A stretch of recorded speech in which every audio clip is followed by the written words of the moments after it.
the audacity of compromise on healthcare, war, you name it, to the audacity of capitulation, as Tim Wise puts it. It's hard for progressives to kick off this season on such a sour note, but that's just about where the Van Jones story leaves many of us. As a partly on-target Wall Street Journal editorial put it, quote, "How bitter it must be to discover that the Fox News Channel's Glenn Beck, who drove the debate about Mr. Jones, counts for more at this White House than Mr. Sirota." David Sirota's been one of Van Jones's defenders and Obama's critics this week. Painful, yes.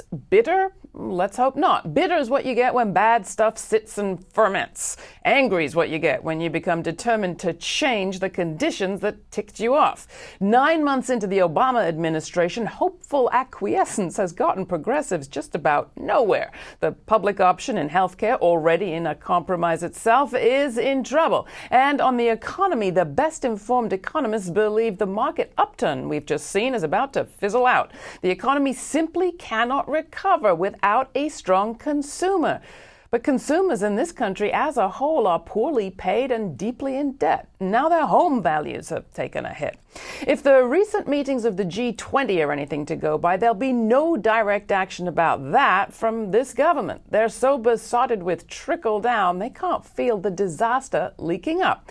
Which gets us back to our Van Jones story. Is it morally wrong for the gap between rich and poor to be at its largest ever? You bet. It's also not smart to have politics driven by plutocrats who are at best out of touch and at worst driven by their own narrow self-interest. That, not political favorites, is the reason for real grassrootsers to serve in government. As Firedog Lake's Jane Hampshire put it, the silence of powerful liberals so far into this administration leaves the Glenn Becks of the world, quote, in the perfect position to harvest discontent. And, I'd add, to racialize it in ways that rip our country apart. That, not bitterness, is the reason for progressives and their allies to get their act together. In 1934 in San Francisco, unions organized a 4-day general strike. 74 years later, also in San Francisco, a conference of next-generation leaders is taking place under the banner Momentum. And that's what we need, momentum on every front. But momentum requires more than attitude. It requires mass with velocity, traveling over distance.